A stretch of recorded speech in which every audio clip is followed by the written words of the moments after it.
ጃጁራ ካቶሊክ ቤተክርስቲያን የዚች ጃጁራ ከተማ መስራችም ናት። ጥንት ምንም በሌለበት ጊዜ በ1947 ዓመተ ምህረት ወደ 70 ዓመተ ምህረት አሁን ሊሞላ እየመጣ ነው። በዛን ዘመን ያው ወደዚህ ካቶሊክ ቤተክርስቲያን ሲመጣ የመጀመሪያው ወንጌልን ለህብረተሰቡ ማዳረስ ነው። በወንጌል ጎን ለጎን ደግሞ የልማት ስራዎችን በደንብ ብዙ ይህ ነው የማይባለውን ብዙ ስራዎችን ሰርታለች። ለምሳሌ እዚህ አካባቢ መጀመሪያ ምንም የልማት አውታር ባልነበረበት ጊዜ፣ ትምህርት ባልነበረበት ጊዜ፣ ጤና ባልነበረበት ጊዜ ያኔ በ1947 ከዛ 1947 ተመሰረተ። ከዛ በኋላ በ1959 ዓመተ ምህረት ትምህርት ቤት ቅዱስ ጴጥሮስ ትምህርት ቤት ተቋቋመ። ከዛ መነሻነት እዚህ አካባቢ ምንም ያልተማረ ሰው ነበር። ያን መነሻ በማድረግ ቤተክርስቲያኒቷ የተማረ ኃይል ለቤተክርስቲያንም ለአካባቢም ስለሚጠቅመው ትምህርት ቤት ቢኖር ጥሩ ነው በሚል ያን የነበረው የውጫውያን ዜጎች ነበሩ። ከፈረንሳይ አባ ዶሚኒኮ የሚባሉ ካህን ነበሩ። በሳቸው አማካይነት ያ ትምህርት ቤት ተመሰረተ። ያ ትምህርት ቤት ደግሞ ለአካባቢው ህብረተሰብም አሁን ዛሬ እኛም ብዙዎቹ እዚህ አካባቢ የሚኖሩት በዚህች ቤተክርስቲያን ስር ሆነው በተመሰረተው ትምህርት ቤት ተምረው ነው።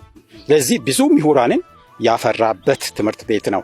ጎን ለጎን የወንጌል ስብከት በአንድ በኩል እና ልማቱንም በአንድ በኩል ጎን ለጎን እያራመደች ብዙ ዶክተሮች ከዚህ የወጡት አሉ። አሁን አካባቢን እየመሩ ያሉት እንዲህ ሀዲያ ዞንም እየመሩ ያሉት ሌሎችም ለምሳሌ ፕሮፌሰር ባንትካሰኝ ከዚህ ትምህርት ቤት ነው የወጡት። ለዚህ አይነት ጥሩ ሰዎች ከዚህ ትምህርት ቤት ወጥተዋል። ሌላ ሐኪም ቤትንም ስንወስደው ሐኪም ቤት ያኔ ምንም አልነበር፣ ማለትም የጤና ዘርፍ ምንም አልነበረም። ከብዙ አካባቢ እስከዚህም እየመጡ ይታከሙ ነበር። ዛሬም ያ ጤና ጣቢያ አሁን ወደ መለሰኛ ሆስፒታል ለማደግ ያው አቅጣጫዎችን እያመቻቸች ነው ያለችው። በዛም ብዙ ስራዎችን እየሰረች ነው።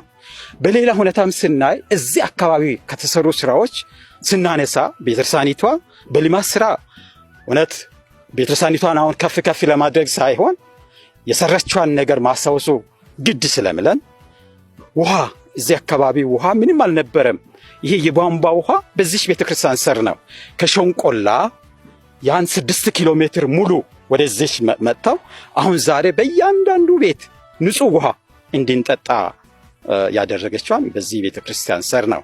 ሌላኛው ከሆሳና ግንብቹ መንገድ ያን ምንም አይነት መንገድ አልነበረም።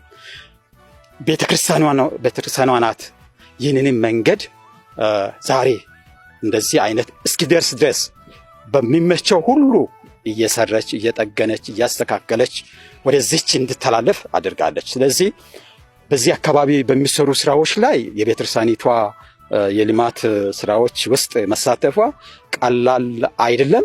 ዛሬም ቢሆን በሚሰሩ ስራዎች ሁሉ እጇን እያስገባች ለምሳሌ እዚህ አካባቢ ከትናንሽ አንስቶ ትላልቅ ስራዎች ድረስ የቤተክርስቲያን እጅ ያለበት ነው። ያም ከውጪ እርዳታ እያገኘንም ሳይሆን አሁን ለምሳሌ ባለፈው በሃይማኖት ጥምረት አይታችኋል። እዛ ጋር የተጀመረው የጤና ጣቢያ ማሳፊያ በዛም የዚች ቤተክርስቲያን አስተዋጽኦ ቀላል አይደለም።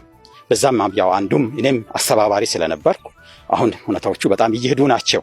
መቼም በእግዚአብሔር ስም የተጀመረ ነገር ብዙም አያስቸግርም። አሁንም ያም ጥሩ ደረጃ ላይ እየሄደ ነው ያለው።